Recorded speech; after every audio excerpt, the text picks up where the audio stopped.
함께 읽을 말씀은 신명기 20장 1절에서 9절입니다. 구약성경 293면에 있는 신명기 20장 1절에서 9절까지 말씀이고요.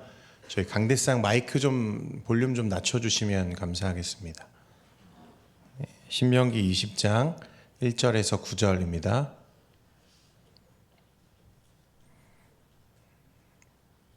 찾으신 말씀 한 절씩 교독하겠습니다. 내가 나가서 적군과 싸우려 할 때에 말과 병거와 백성이 너보다 많음을 볼지라도 그들을 두려워하지 말라. 애굽 땅에서 너를 인도하여 내신 내 하나님 여호와께서 너와 함께 하시느니라.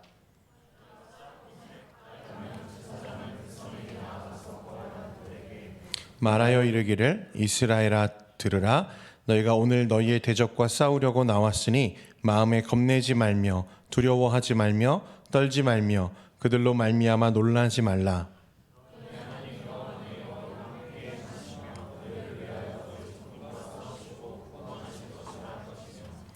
책임자들은 백성에게 말하여 이르기를 새 집을 건축하고 낙성식을 행하지 못한 자가 있느냐?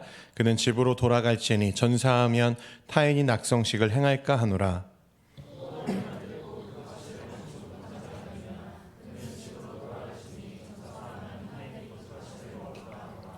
여자와 약혼하고 그와 결혼하지 못한 자가 있느냐? 그는 집으로 돌아갈지니 전사하면 타인이 그를 데려갈까 하노라 하고,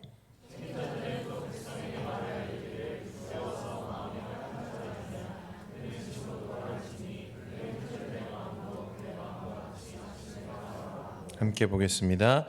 백성에게 이르기를 마친 후에 군대의 지휘관들을 세워 무리를 거느리게 할지니라. 아멘. 이 시간에는 제가 가장 사랑하는 우리 최윤식 목사님께서 겁내지 말며 두려워하지 말며 떨지 말며 놀라지 말라라는 제목으로 말씀 전해 주실 텐데, 나오실 때 그 어떤 순간보다 더 큰 박수와 여러분 환호로 환영해 주시면 감사하겠습니다. 목사님 나오시겠습니다.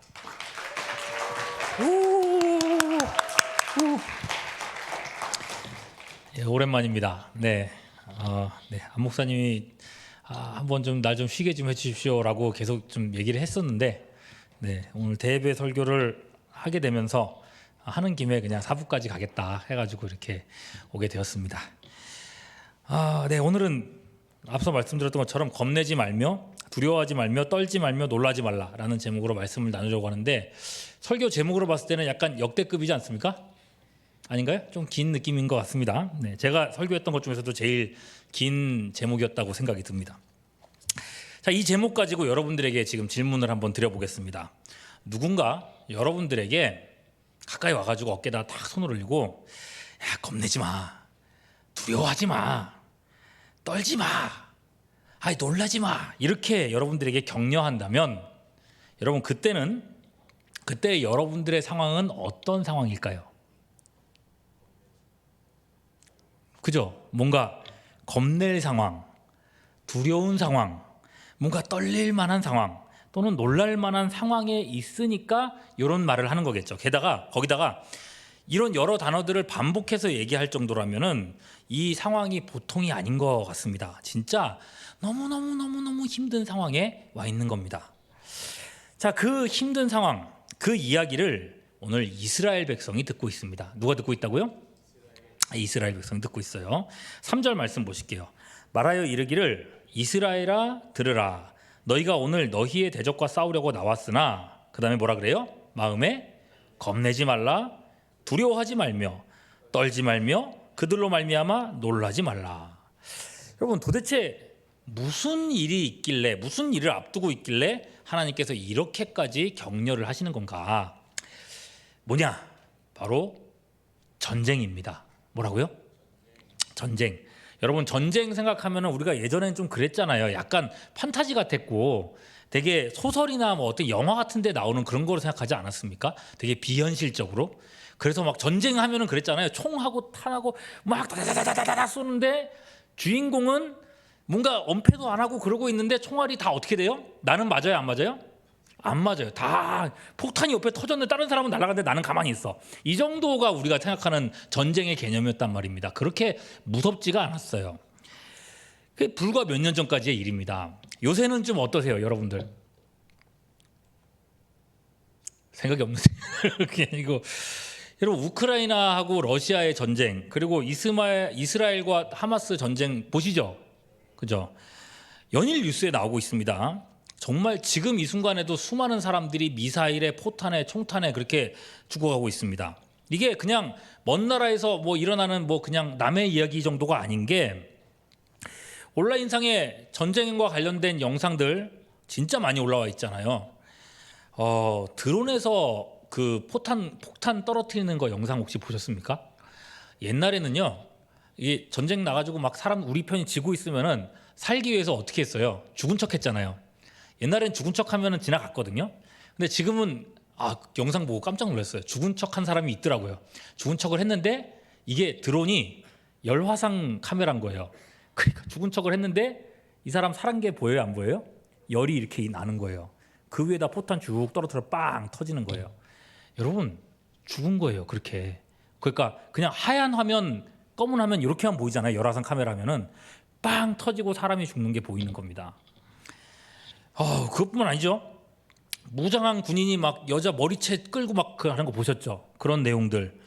모자이크 처리는 된 게 많지만은 뭐 훼손된 시체들도 많습니다. 어린 아이부터 뭐 어른에 이르기까지 얼마나 끔찍한 장면들이 많은지 몰라요. 그래서 미국이나 뭐 유럽 같은 뭐 몇몇 나라에서는 이건 청소년들, 어린이들 보기에 너무 끔찍하다. 그래서 아예 그냥 그 보지 못하도록 이렇게 조치했을 정도라고 합니다.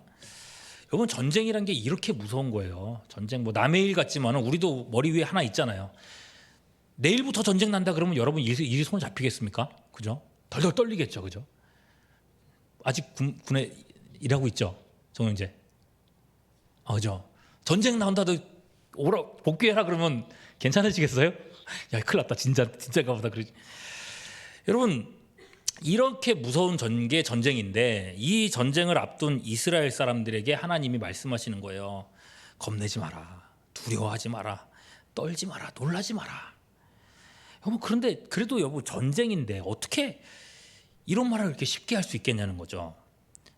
전쟁 터질 건데 여러분 옆에서 괜찮을 거야 뭐 이렇게 얘기하면 여러분 그게 통하겠습니까? 손발이 막 덜덜 떨리고 있는데. 자, 그러면 여러분, 이게 도대체 하나님이 어떤 의도로 하시는 건가? 그 의도가 뭔가? 이제 그 의미를 우리가 알려고 하는데, 우선 여러분, 이 말씀은요, 격려처럼 보이잖아요. 그냥 표면적으로 봤을 때는요. 근데 여러분, 격려가 아닙니다. 괜찮을 거야, 걱정하지 마, 내가 함께 있잖아, 두려워하지 마, 이런 얘기가 아닙니다. 그럼 뭐냐? 이 네 개의 단어는요, 원문으로 보면요, 명령 형태로 되어 있습니다. 뭐라고요? 명령 형태. 군대 사령관이신 하나님께서 군사인 자기 백성들에게 명령을 하는 겁니다. 그런 느낌으로 한번 다시 한번 제가 읽어볼까요? 좀 놀라지 마십시오. 명령이니까요. 겁내지 말라. 안 놀라는구나. 두려워하지 말라. 떨지 말라. 놀라지 말라. 나만 혼자 쇼하는 느낌인데. 네, 그렇습니다. 그렇게 얘기하시는 거예요. 그러니까 여러분, 이 말씀은요, 겁낼 필요가 없다고 얘기하시는 게 아니에요. 겁을 내어서는 안 된다는 얘기를 하시는 거예요.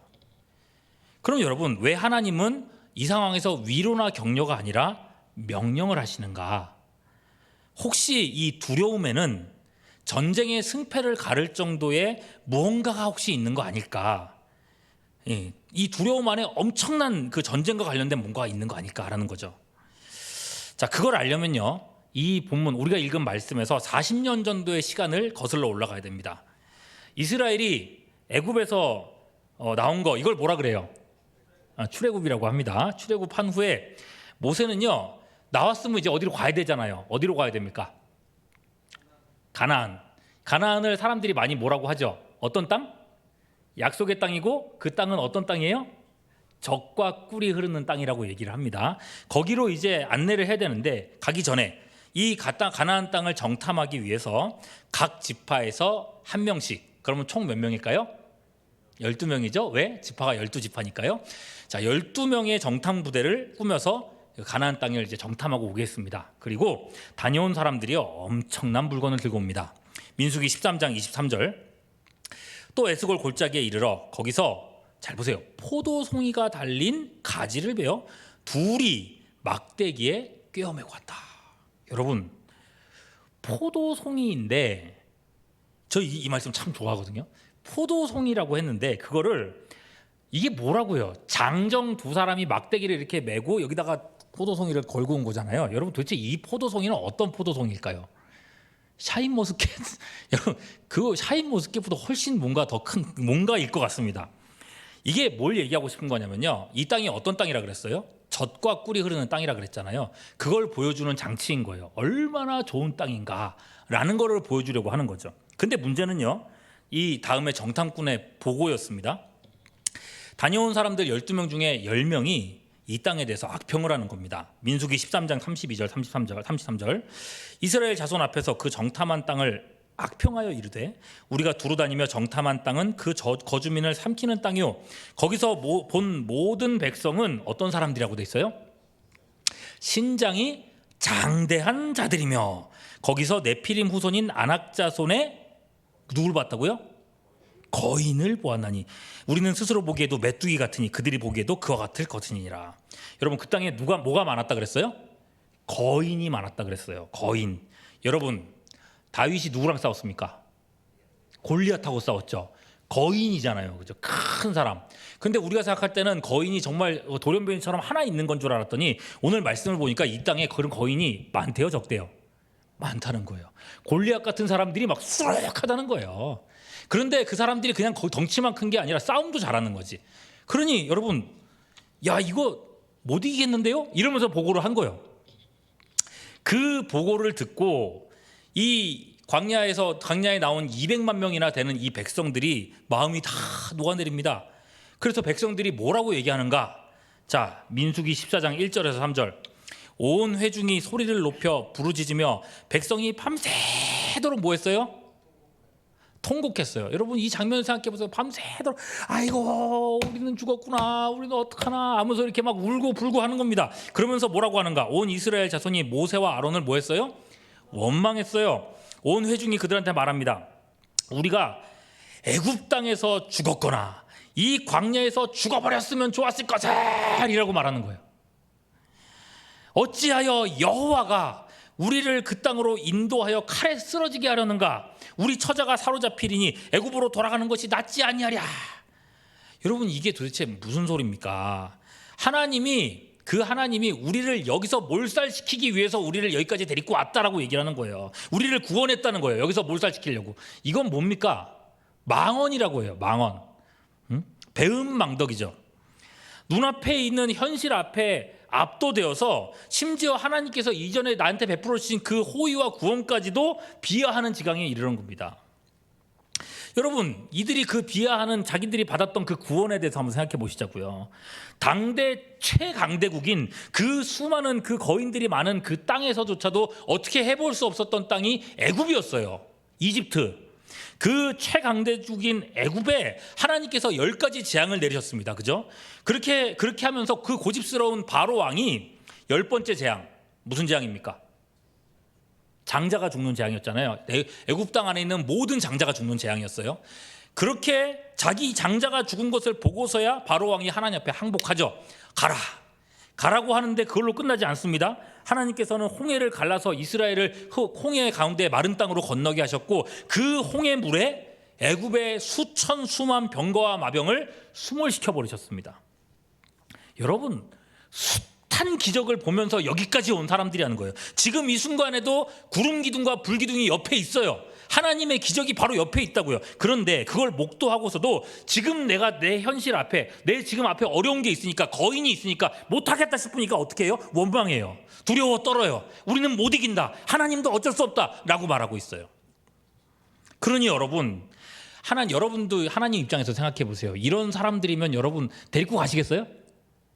안 데리고 가시겠죠, 그죠? 하나님 못 데리고 가시는 겁니다. 이런 사람들 데리고 나 못 믿겠다 그러고 자꾸 엎어지고 나를 여기서 죽이려고 이러는 사람들 데리고 어떻게 전쟁을 해요?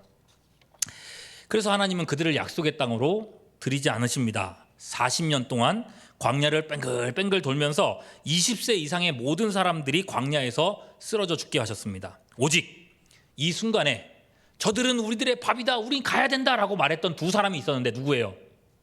여호수아와 갈렙 두 사람만이 살아남아서 가나안 땅에 들어가게 했단 말입니다. 여러분 무엇 때문에요? 두려움 때문에. 두려움 때문에 이스라엘은 40년이라는 시간을 광야에서 헤매야 됐다는 겁니다. 두려움에 삼켜지면 하나님의 전쟁은 필패입니다. 다시요.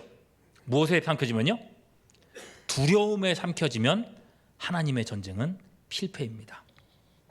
그러므로 하나님은 오늘 명령을 하시는 거예요. 겁내지 마라, 두려워하지 마라, 떨지도 마라, 놀라지도 마라 그러는 거예요. 네. 어떤 상황이 와도, 어떤 상황이 와도. 그 어떤 상황, 그건 여러분 절망스러운 모든 상황들입니다. 여러분 앞서 말했잖아요. 절망스럽다고 하는 거. 가나안 땅에 들어가면요, 40년 전처럼 지금도 골리앗과 같은 거인들이 다 있습니다. 아니 골리앗이 좀 더 후대 사람이구나. 골리앗 그 선배님들 조상되는 사람들이 아직은 있겠네요. 자, 이런 거인족들이 있을 겁니다. 이 사람들은 다 재빠른 사람들입니다. 일당백인 사람들입니다. 그런데 피지컬 좋은 사람들만 모여인 거로 끝난 게 아니라 이들에게는요 첨단 무기가 있습니다. 1절 말씀 보세요. 내가 나가서 적군과 싸우려고 할 때에 뭐가요? 말과 병거와 백성이 너보다 많음을 볼지라도. 가나안에는요 이런 것들이 이스라엘 백성보다 많았다고 얘기하고 있습니다. 말, 병거, 백성. 반면에 이스라엘은 어떨 것 같습니까? 적들은 이렇게 많은 걸 갖고 있는데 이스라엘은 어떨 것 같습니까? 생각해 보세요. 430년 동안 무슨 생활했어요? 종생활, 노예생활했어요. 군사훈련 받을 일도 없고 뭐 무기를 다룰 일도 없었어요. 그냥 부엌칼이나 좀 다룰란가? 없었어요. 그리고 출애굽하고 나서 40년 동안은 광야 사막 돌아다녔어요. 무기가 어디 있습니까? 광야에서 무슨 수로 군사훈련을 합니까? 말, 병거, 무기체계, 군사력 무엇 하나 손에 가진 게 없어요. 그래서 하나님께서 지금부터 싸워라 하고 말씀하시면은 뭐 가지고 싸워야 될 것 같아요? 돌멩이 좋다. 돌멩이 이전에 일단은 주먹으로 써야겠죠. 적은 기다란 칼 가지고 이야 그러는데 나는 어떻게든 피해가지고 주먹으로 이렇게 어퍼컷을 쳐야 되는. 근데 죽어요, 안 죽어요? 안 죽어요. 안 죽으니까 돌이라도 들어야 되잖아요. 돌 들어서 던집니다. 돌 들어, 야, 샥 피하면 무슨 수로 그죠? 그러면 그것도 안 되면 뭐 가지고 들어야 돼요? 뭐 돌멩이로 안 되면은 막대기라도 들어야 될 거 아니에요. 적은 칼로 오는데, 적은 칼로 한번 푹 쑤시면 죽는데 나는 뭐 해야 돼요? 막대기로 때려야 돼요. 때리면 죽어요? 한 10명이서 막 해도 쉽지 않을 겁니다. 예. 여러분 두려워요. 못 이기거든요. 100% 못 이기는 싸움이거든요. 그러니까 두렵지. 안 두려울 수가 없죠. 그럴 때에 하나님이 말씀하시는 거예요. 그렇기 때문에 하나님께서 말씀하시는 거예요. 그 두려움에 삼켜지지 말라고 하는 거예요. 왜? 애굽에서부터 구원해 주신 너희 하나님이 너와 함께 하고 있으니까, 내가 너를 도와줄 거니까 두려움에 삼켜지면 안 된다고 말씀하시는 거지. 자, 여러분, 하나님이 이렇게까지 간절하게 말씀하실 정도면 그 순간에는 그래도 이들이 양심이 있으면 그래도 마음을 좀 다잡아 보지 않겠습니까? 말씀 들을 때에는 그래, 두려워하지 말자, 겁내지 말자, 놀래지 말자. 하나님이 함께 하신대잖아. 반드시 이기게 하실 거야. 그러니까 괜찮겠지? 그래, 괜찮을 거야. 그럴 거야. 이러고 이제 마음을 딱 잡는단 말입니다. 여러분들도 그러시죠? 여러분 공부하시고 또 뭐 회사 일하시고 여러 가지 뭐 사업하시는 분들도 있고 할 건데, 이런 일들 하고 막 힘들게 고군분투하고 한 주가 막 파죽이 돼가지고 교회 딱 오면은 뭘 기대합니까? 안 목사님 막 설교 말씀 막 듣고 나면은 그래, 내가 다시 잘 살아봐야겠다, 다시 힘을 내야지, 일어서자. 그러고 막 일어나라, 빛을 발하 찬송하면서 막 일어나가지고 뭐 하려고 하잖아요. 한 주간 다시 살아봐야지. 그렇죠? 네, 안 그런가요? 네, 모르겠습니다. 자, 뭐 그럴 거라고 믿고요. 그렇게 마음을 다 잡고 이제 현실로 돌아가는데, 현실 생활로 돌아가 보면 어때요? 사실 문제 해결 하나도 안 돼 있어요. 오히려 어쩔 때는 또 문제가 더 커져 있기도 하고 또 다른 문제가 오기도 하고. 그러면 어떤 마음이 듭니까? 하나님 왜 이러십니까? 왜 또 이러면 내가 어떻게 하라고요? 이런 마음이 자꾸 들 때가 있단 말입니다. 오늘 말씀은요 딱 그런 상황이에요. 하나님은 이 백성들을 그런 상황으로 밀어놓고 있습니다. 그렇게 절망스러운 쪽으로 밀어놓고 있어요. 백성들이 하나님 말씀 듣고 두려워하지 마라 하는 말씀을 듣고 겨우 마음을 이렇게 다잡고 있는데, 그 다음에 나오는 말씀이 백성들의 마음을 막 확 흔드는 말씀입니다. 이어지는 말씀 뭐냐? 이거예요. 한 사람이 빡 나오더니 선언 이게 얘기를 하는 겁니다. 자, 지금부터 전쟁에서 면제될 사람들을 알려주겠다 이러는 거예요. 면제. 한참 두려워하지 말라고 막 격려하시더니 갑자기 면제. 여기서 빠지는 사람 이름 나오는 거죠. 여러분, 그러면 어떤 느낌일 것 같습니까? 빠지는 사람이 있다고? 혹시 나? 이러다 하지 않겠어요? 자, 여러분 생각해 보십시오. 전쟁을 일단 한다 그러면은 사람이 많은 게 좋아요? 안 많은 게 좋아요? 아니, 당연히 많은 게 좋죠. 뭘 물어봐. 군인을 소집하는 이 징집관이라는 사람 입장에서 생각해 보면요, 어쨌거나 이제 한 사람이라도 더 이렇게 군인으로 이제 군대 입대시키려고 할 겁니다. 졸리죠. 그러니까 제가 이제 잠을 깨기 위해서 이제 좀 제 얘기를 좀 해보겠습니다. 제 얘기를 한다고 해서 잠이 깰지는 잘 모르겠지만 그래도 제 얘기를 해보겠습니다. 제가 육군 이제 만기 제대를 했습니다. 2년 2개월 동안 이제 군대에 다녔고요. 입대하기 전에, 군대 가기 전에는 제가 군대를 가고 싶었을까요? 안 가고 싶었을까요?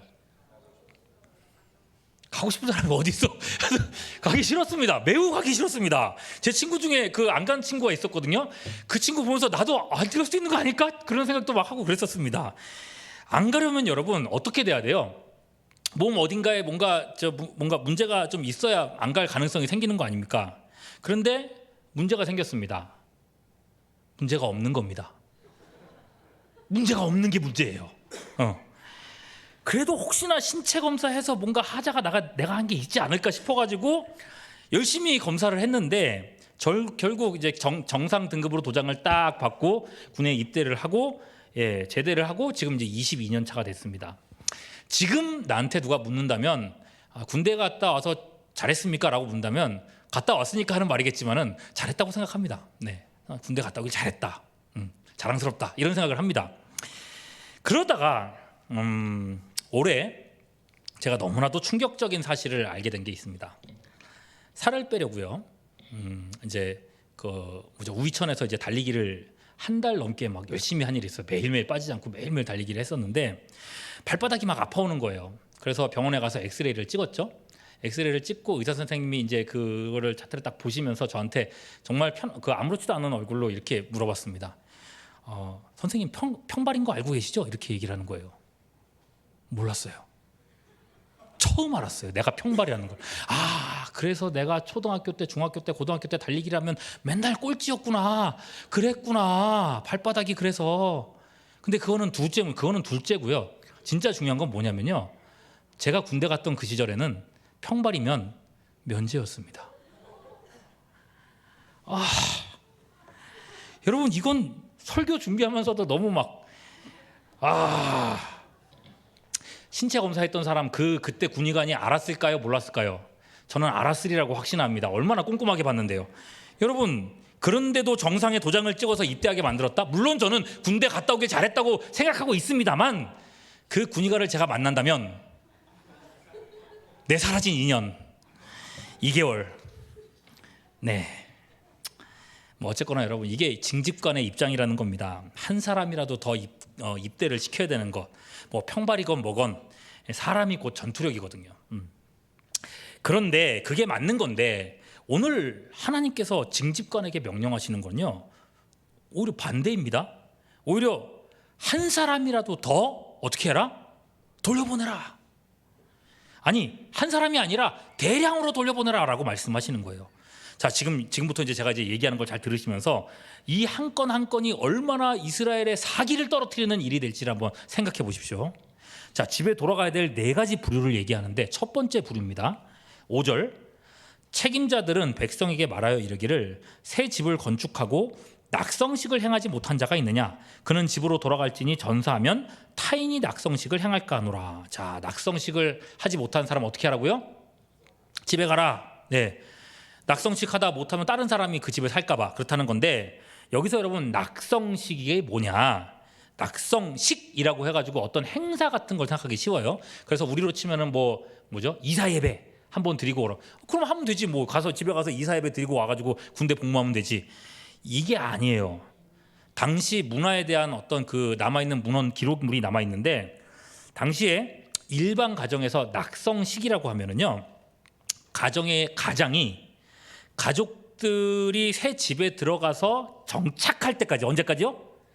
정착할 때까지, 안심하고 살 때까지 가정의 안정을 지키는 행위를 낙성식이라고 불렀답니다. 그러니까 여러분, 일회성의 행사가 아니라 훨씬 폭넓은 의미고 기간도 길었습니다. 자, 그럼 여러분 생각해 보십시오. 가장이 집을 짓고 자리를 잡을 때까지 시간이 얼마나 걸릴 거라고 생각하십니까? 여러분이라면 몇 년 걸릴 거라고 생각하십니까? 예, 양심적으로 얘기하면 3년이요. 그럴 것 같아요. 나는 3년. 예, 나는 아까 이게 뭐냐면 되게 주관적인 거라는 거예요. 주관적으로. 나는 3년 전쯤에 집을 지었는데 그런데 우리 가족들 보니까 아직 자리를 못 잡았네? 그럼 나는 집에 가야겠는데? 그러는 거예요. 그러면 이들의 발걸음을 막을 수가 없는 거예요. 징집간이 하나님 물어봅니다. 하나님 간대는데요? 어쩌죠? 보내. 이거 상관없다는 거예요. 그렇게 해서 큰 무리가 뚝 하고 집에 가버립니다. 이것만으로도 당혹스러울 텐데 이게 끝이 아니에요. 하나님은 집에 들어갈 두 번째 부류를 말씀하십니다. 6절 보세요. 좀 읽어주세요.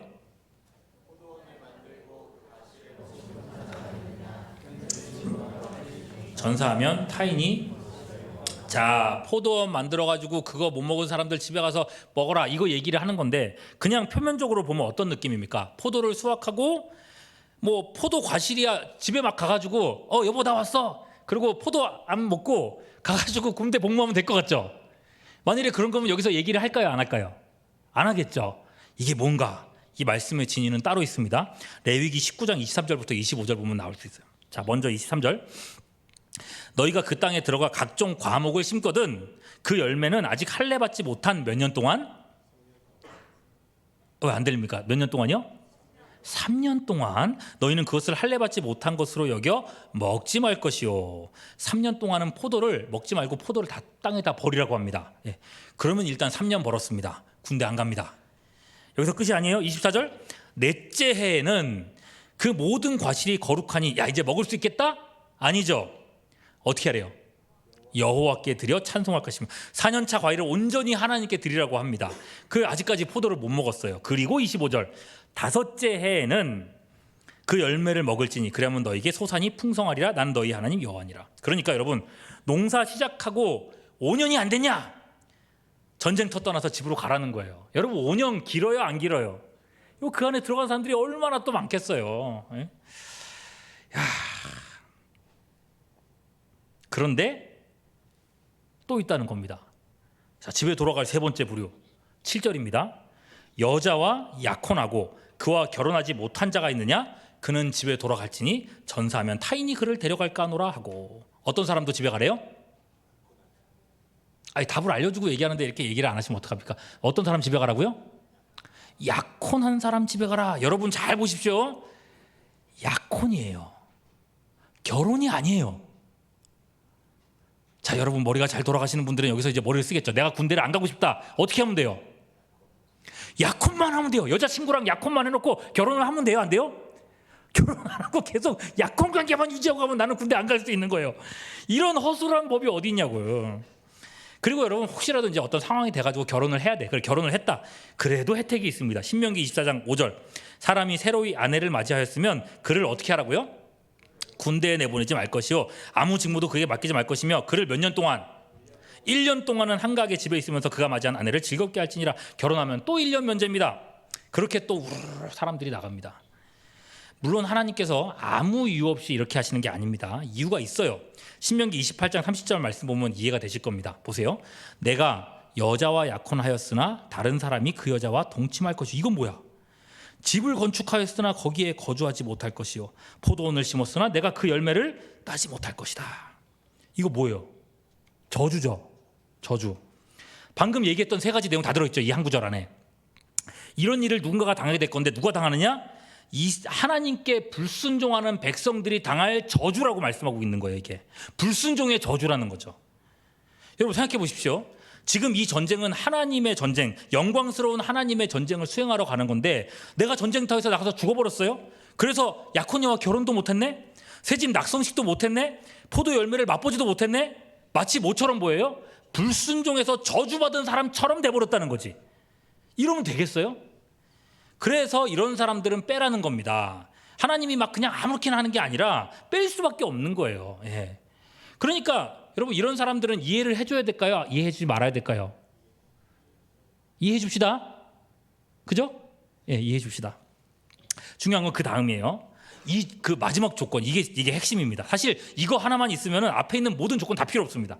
뭐라고 하는가? 8절입니다. 책임자들은 또 백성에게 말하여 이르기를 뭐라 그랬어요? 두려워서 마음이 허약한 사람이 있느냐? 그는 집으로 돌아가라. 이야.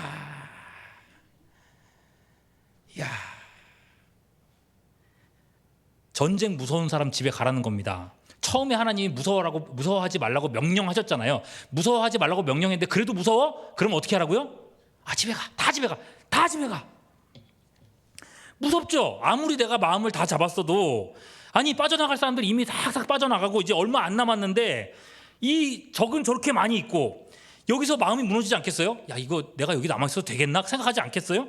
무섭지 않겠어요? 나는 어떻게 빠질 방법이 없나? 라고 생각하고 있는데 고민하고 있는데 뭐라 그래요? 야, 무서운 사람들 집에 가라. 이야, 어떻게 될 것 같습니까? 저는 갑니다. 저는 갈 겁니다. 네, 성경에도 그 신뢰가 있어요. 사사시대에 기드온 아시죠? 기드온과 몇 용사? 기드온과 몇 용사요? 300용사. 네, 기드온이라는 사람이 전쟁을 위해서 백성을 소집했는데 하나님께서 실제 이것을 실행을 하셨어요. 사사기 7장 3절. 너는 백성의 귀에 외쳐 이르기를 누구요? 누구든지 두려워 떠는 자는 길르앗산을 떠나 돌아가라. 다름 아니라 신명기 말씀을 그대로 이제 실천하신 거거든요. 자, 여러분 어떤 일이 벌어졌을 것 같습니까? 기드온이 눈을 딱 감고 백성들 나 안 쳐다볼게 이러고 있을 거면서 마음에 생각했을 거란 말이죠. 그래, 그래도 이렇게 충성된 사람들이 뭐 몇 명이나 가겠어? 몇 명 가겠지? 이렇게 생각을 하고 눈을 딱 떴습니다. 결과는요. 자, 계속 보시죠. 이에 돌아간 백성이 22,000명이요. 남은 자가 10,000명이더라. 여러분 전체 몇 명입니까? 32,000명 중에서 22,000명. 얼마큼 갔어요? 3분의 2 넘는 사람들이 가버렸습니다. 이게 현실인 겁니다.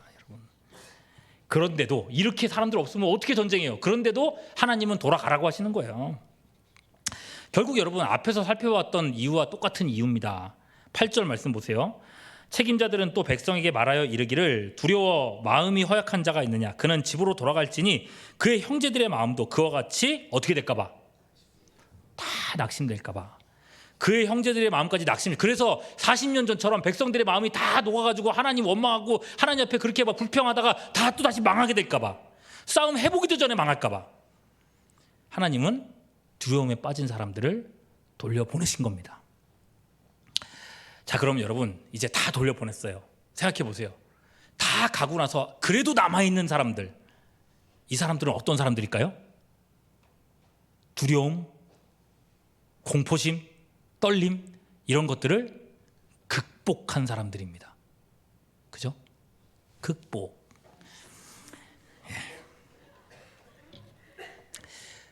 여호수아와 갈렙 같은 사람. 네. 그게 몇 명이라도 상관없습니다. 하나님은 그게 몇 명이라도 상관없어요. 여러분, 하나님은요, 아까 기드온 얘기했잖아요. 아까 300이라 그랬죠? 300명의 그 용사들만 가지고도 수만 명의 적들을 파하신 하나님이십니다.